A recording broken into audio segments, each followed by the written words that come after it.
In this video, we are diving deeper into MSI Mystic Light's effects, clearly displaying the effects over multiple different connected devices so that you can have a look at each of them for yourself. Hey guys, James from TechLens here, and this is actually additional content from the main channel video, where we critically analyze MSI Mystic Light's features, UI, bugs, everything. I'll have that main video linked in the description for you to check out if you haven't already. But there is one thing that I do need to stress before we take a look at all of the effects.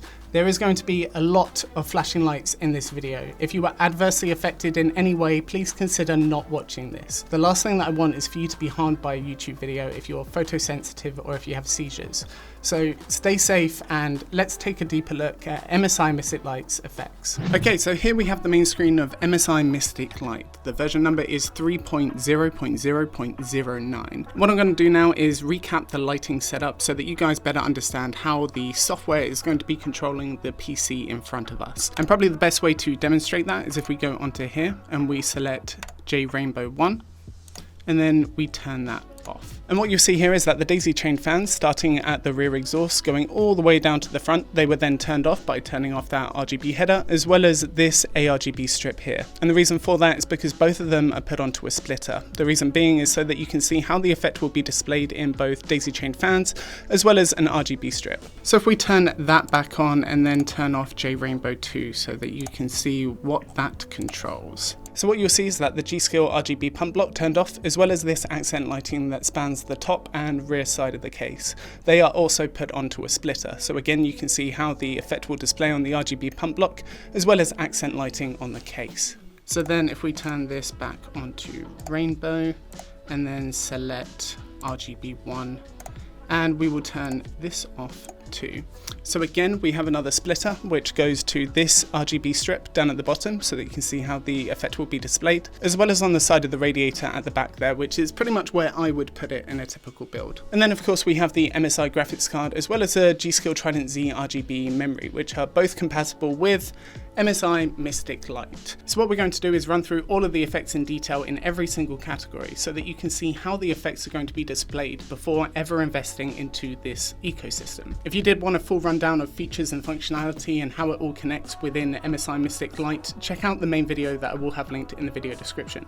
But what we're going to do is start with All Sync right here. So this is global effects, and what we mean by global effects is that it's going to address every single connected compatible device that it can and link the effects between all of them. So what you'll see here is that if we change this to off, the entire system is going to turn off, including the memory, including the graphics card, including the motherboard and all of the connected headers, anything connecting to those. And in terms of global effects, you have 11 different effects right here, not including off.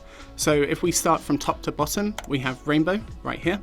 Apply that. I actually really like this rainbow. I like how the movement is quite subtle and it's not so much of a marquee that you can really see where each individual color starts and ends. It's kind of more subtle than that. The red seems to be softer than something like the blue, which stands for a lot more LEDs. So going down the list, we have color shift, which sounds very similar to rainbow. So let's have a look. And as you can see right here, it's a non-addressable RGB color wave, which is actually incredibly slow. Another thing that you might notice, and the camera may not pick it up very well, but there's a lot of harsh stepping. I can basically see the transition between one color to the next, which is it's not a very premium looking design. Then if we move over to lapped, I remember this one being especially tragic. Yeah, that's a pretty harsh effect. So what it seems to be doing is essentially flashing every connected device out of sync, which out of sync can look really cool, and also off color. So it's kind of cycling different colors depending on what it's flashing and when it's flashing it. The only problem is it really doesn't look very good. So we'll move on to the next one, sequence. I think sequence is similar to lapped, but timed differently. Okay, so movie. Here, I'm gonna have to bring up something to show. Okay, it really doesn't seem to be doing anything. The memory?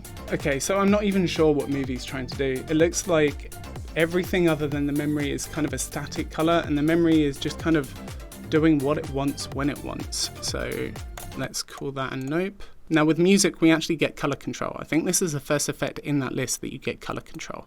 So we can modify that by basically clicking and dragging to anywhere that we like. So if I hit apply on that, I mean, it's doing something. Am I convinced that it's actually in time with the music? Probably not. Is it better than Gigabyte RGB Fusion 2.0 in that regard? probably a million times better, but being better than Gigabyte RGB Fusion is a pretty low bar. Okay, so going on to Marquee. Now this is very similar to Lapped and Sequence, but you'll be able to see how the effect shows throughout the system at the moment. Now next up on the list is Breathing, which is a pretty typical RGB effect. Wow, they ruined the stepping on that. Now breathing shouldn't be a hard step between each and every opacity, it should be a soft fade in and out. But the last three effects are flashing right here, which I'm sure we can all imagine what that's going to look like. Yep. Of course, steady is a static illumination, which you can change the color for. We'll go back to one of our favorite colors right here. And then we'll go on to CPU temperature. The idea behind this is as your CPU temperature increases, the color of your RGB will basically react accordingly, so that you can be gaming and you can see roughly what your CPU temperature is by the lighting within your case. And one really nice feature of the CPU temperature is you can change the color to whatever you want. But honestly, because of the limited lighting effects within the global effects right here, as well as how the stepping has been reacting within these effects, I would recommend that you basically avoid them. And you can do a lot of these effects, but with a much better implementation by addressing them independently right here. So we'll start with the motherboard. Now this drop-down list allows you to address each one of the RGB elements connected to the motherboard independently. So PCH is basically going to be chipset over here. And then we've got RGB header 1 and then addressable RGB headers 1 and 2, as I showed you earlier. And what we're going to do is go through each one of these 28 effects. Yes, 28, there is that many. Some of them are good, some of them are not. But we'll go through them all and you can see how each one of them reacts. But the reason why I say 28 is I'm not including default, because default is the same as rainbow with minimum light speed. And off, I don't really count as an effect. So that makes it 28 plus off. So rainbow we have right here. If we apply this, we get light speed and brightness. It's worth mentioning that if an effect has speed, it has 3 different levels of speed right here. But of course, not every effect will have speed. Something like static won't need it. And with brightness, you have 5 different levels of brightness if you have brightness control right here. So of course, with the rainbow effect, you don't get lighting control. It's kind of the point of the rainbow effect. So next up on the list is Meteor. And as you can see, Meteor did unlock the color control right here. So what we're going to do is turn it onto blue with mid light speed and full brightness. So hitting apply on that effect, we can see that Meteor basically sends a few LEDs down the strip, and you can see that through the ARGB strip right here, and then continued on with the fans. Next up on the list we have Stack. Now let's take a look at what Stack does. See, this is one of the problems when you can't define how many LEDs are within an effect. It took so long to get to a point where we can actually visually see it stacking, because it thinks that there's 100 LEDs in the channel, which means that a decent portion of the effect looks completely different to the way that it was intended. Now this is a great example as to why you might want to define how many LEDs are actually in an RGB strip or a connected RGB device, because with this effect what it's doing is it's stacking them up based on the last LED within the connected device, and it thinks currently that's on LED 100.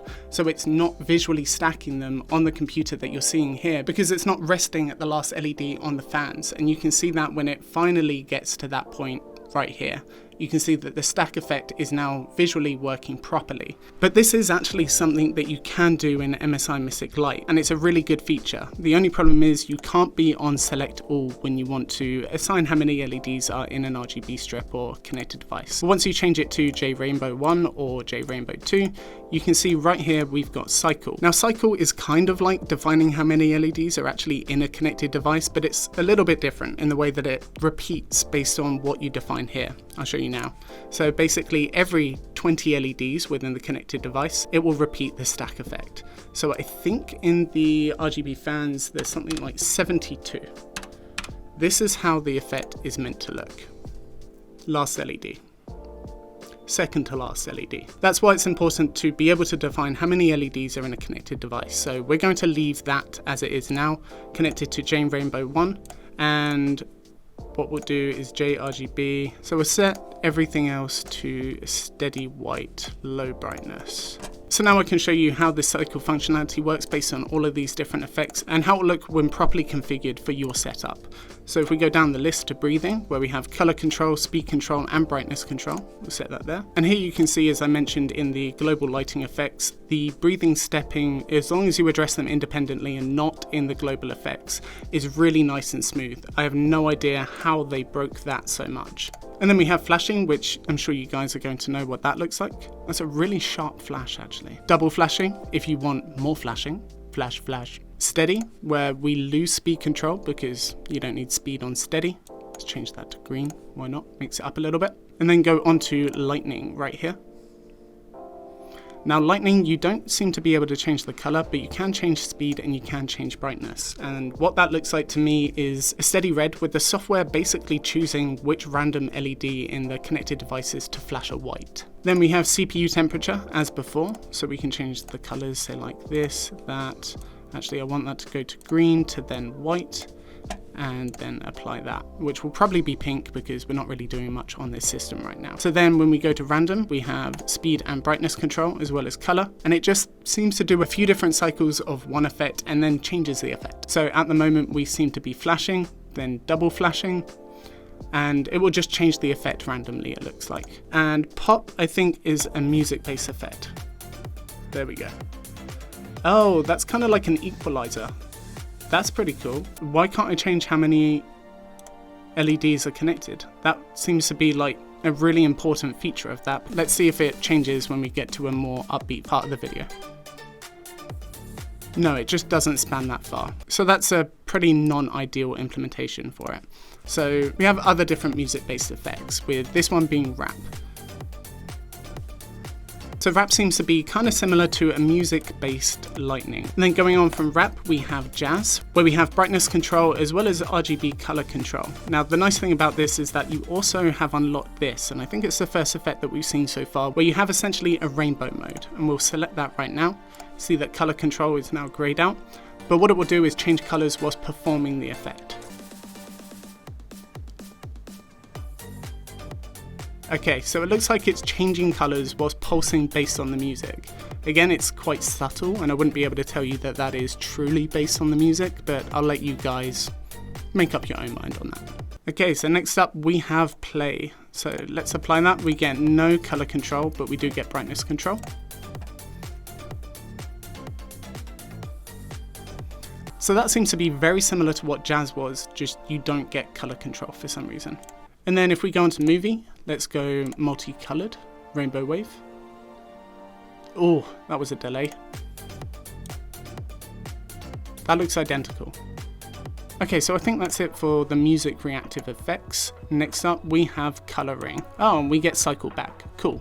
So if we change cycle to 72 again, I think it was, and then hit apply. 72 being the max LED count for the RGB fans. Now I actually quite like this. It's like an RGB color wave that actually waves across the entire strip, illuminating and then softly turning off in a wave. That's actually quite pleasant. Well done coloring.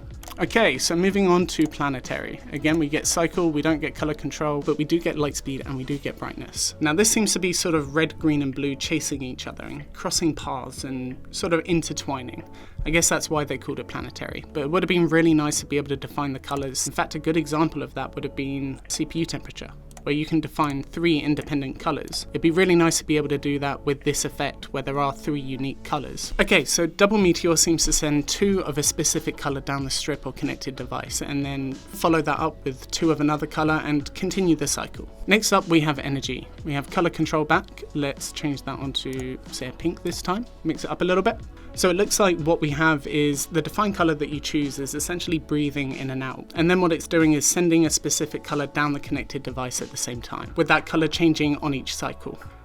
Blink, I can imagine what this is going to look like. Then we'll go on to clock, right here. Aha, we have cycle count. Let's change that to 72. It would be really nice if you figured out a way to save that, instead of defaulting to 100 every time, but sure. Okay, so what this effect seems to be doing is essentially choosing a color and then increasing the amount of LEDs that display it, all the way down the stack of the connected device that you're controlling. Then moving on to color pulse, change the light speed up to midway, that's pretty slow. And there we go. So color pulse seems to be a breathing effect that also color cycles. And then color shift, right here. So color shift seems to be a non-addressable RGB rainbow cycle, but the difference being is that it seems to quickly shift into the next color and then hold it, which I actually kind of commend the creativity on that. It's not one that I'd personally choose, but thumbs up for creativity. Hopefully somebody likes it. Next up, we have color wave. Oh, so this is just going to send some LEDs down the connected device and I assume change it on the next cycle.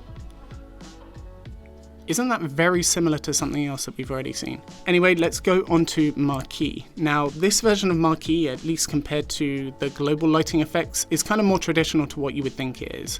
This sort of marquee, I want to say like barbershop style sort of sign, or like carnival? What do you mean that's red? How is that red? Okay, that's much better. And this is a perfect example of why you might actually want to set the RGB values, because if you can't hit what you think is pure red, you're going to display something very different to red, as you can see here. But full red is 25500. Apply.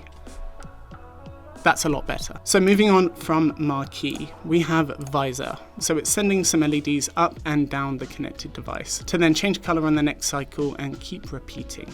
Next up is rainbow flashing. No, just no. Rainbow double flashing. That's not going to help, is it? Oh, what is that?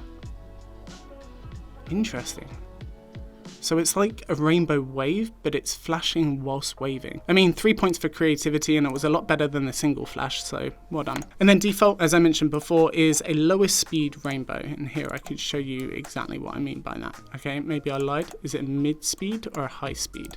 Okay, so that's high speed rainbow, and that is default. Yeah, they're the exact same effect. Okay, so next up we're going to have a look at the memory, and to make this a bit easier for us, we're going to change this onto steady and probably like a light white, so that it's less distracting and we can see what's actually happening. So then going into the memory right here, you can see that we have 7 different effects plus off. Default again being the same as rainbow. No color control, no speed control, but this is rainbow. And this looks like the default configuration for G-Skill lighting effect. Many of you guys have probably seen this in your own builds or friends' builds. So then if we go onto marquee and we say change that to a green, we're gonna go all out green.